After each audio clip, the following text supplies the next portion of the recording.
Амигос, а вроде еще не ушла вся вонь и крики из информпространства про ужасных русских, что сорвали каперскую операцию бравых эстонских пиратов, как раздалось это всем вот полюбившееся, а нас, да-да, прямиком из Эстонии.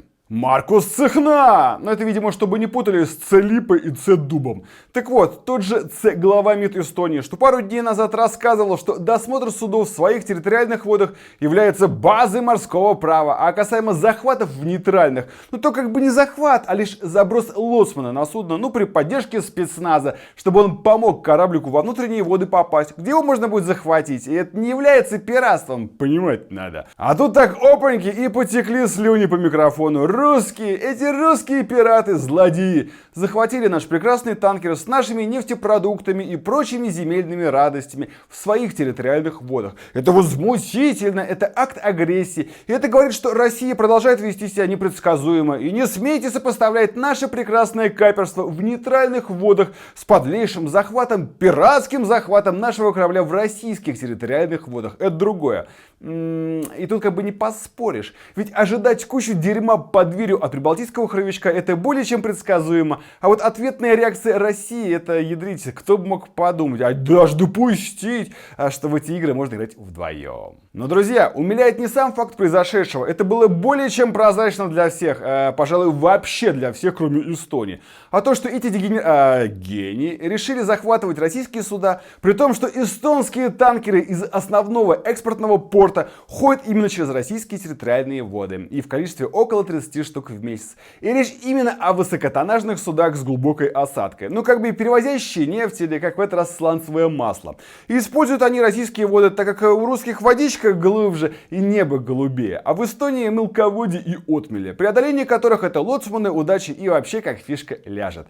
И чего эстонцы хотели добиться своими действиями загадка? То, что теперь они получили геморрой и кучу новых впечатлений, это факт. Хотя я вообще не понимаю, откуда столько вони поперло. Если Россия, в отличие от Эстонии, делает все возможное, чтобы помочь европейским друзьям, партнерам, соседям, наконец-то обрезать эту пуповину энергетической зависимости и наконец-то встать на верный еврокурс зеленой энергетики. Кизяки, велогенераторы, свеча ароматная. А тем временем на Бали продолжается движ. И движ непростой. Все продолжают сходить с ума по этому острову. TripAdvisor признал Бали вторым по популярности направлением в мире. И народ туда ломится не просто отдыхать, а еще и жить. И вот тут начинается самое вкусное. Break Property — это не какое-то агентство, которое просто перепродает чужие объекты. Это самая настоящая строительная компания с балийским вайбом. И при этом исключительным качеством. Сами строим, сами контролируем. Это интернациональный гигант и крупнейший застройщик на острове. Они были признаны лучшим девелопером в прошлом году и являются официальным партнером Marriott. На рынке с 2016 года в штате более 200 специалистов, 17 реализованных проектов с заполняемостью под 90%.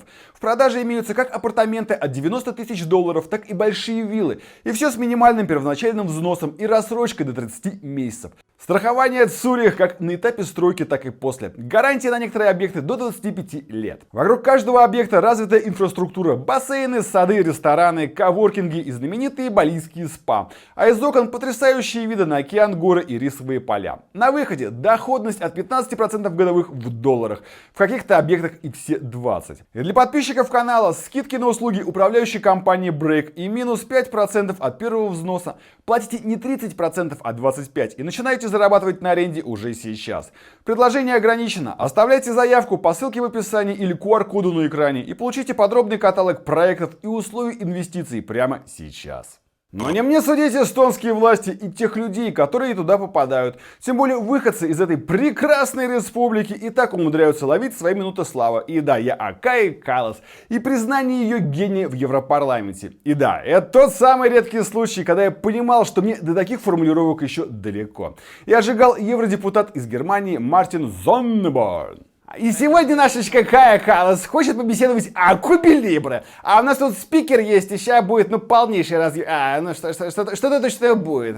А чё будет-то? А почему я должен говорить вообще с миссис Каллас о Кубе? Меня идиота тут дернул ее автобиографию прочитать. Ну, 432 страницы полнейшего, никак между собой не связанного господи. В ее родной Эстонии на ее книгу цена снижена на 80%, потому что этот бред, он не усваивается, его организм отторгает. Она стоит 4 евро и стоит в отделе вот туалетной бумаги, ну, чтобы по ценнику соответствовать. Так вот, что ты мне, Каюшка, можешь рассказать о Кубе? Что ты знаешь о Кубе? Ну или Европе? Давайте я спойлерну. Ровно столько же, сколько ты знаешь о дипломатии, внешней политике и нейрохирургии. Мать, слушай, я больше знаний получу, если буду разговаривать со своим хомячком о черных дырах в карликовых галактиках. И да, присутствующие, допускаю, не читали эту книгу и думаю, что меня несет. А я вам сейчас лучше из ее манускриптика зачитаю. Божечки, какая ужасная у меня фотография. Да я форменное чудовище. Но она не мешала мне пуститься в полонез. Ну, это красивый танец. Я бежала так быстро, как могла в своем платье, пока не ну, бежала я, да. А потом я встретилась взглядом с молодым летчиком ВВС. Да, и бабочки там в животике так закружились. А потом я побежала в туалет. И оказалось, что это были не бабочки. А у эстонского посла, моего друга, было очень сильное желание выпить. Хотя было еще утро. Не у меня, а у него. Бар Европарламента, я иду. Прими меня в свои объятия. Так, ладно, что там у нас? Разговоры о Кубе Либре. Слушай, мать, ты понимаешь, да, что это не 50 рома на 150 колы и долькой лаймы? Это о стране речь идет. Ну а в самом садоводстве прошли выборы в Румынии. И там как оно было? Ну, неправильный кандидат в первом туре опережает правильного в 2 конца. А во втором туре, ой, и все наоборот. Ну, чудеса. Ну, то не диаспора в Британии или Молдавии, то просто предвыборное чудо. Но честное и демократичное. А то, что Дуров писал в телеге, что какая-то евространа настоятельно просила его заблокировать консервативные голоса, то фейки. Ведь об этом написал Елисейский дворец. Ну, как бы Дуров страну героя не называл. А Франция такая, нет, он все врет, это были не мы. Вы, кстати, заценили, как типа борцы за свободу слова багет на Россиюшку крошившие просят заткнуть неугодные рты именно русского парня. Ну, еще раз, то фейки, конечно. Лидер же ультраправой партии признал поражение еще до объявления результатов. И то, что он был недосягаем в первом туре, это вообще никого не смутило. Ну и правильно, зачем бороться? Лучше на спинку лечь и с глазками полными любви в небо взирать. Хотя вроде и не француз, ибо демократия. Отличного дня. Пока.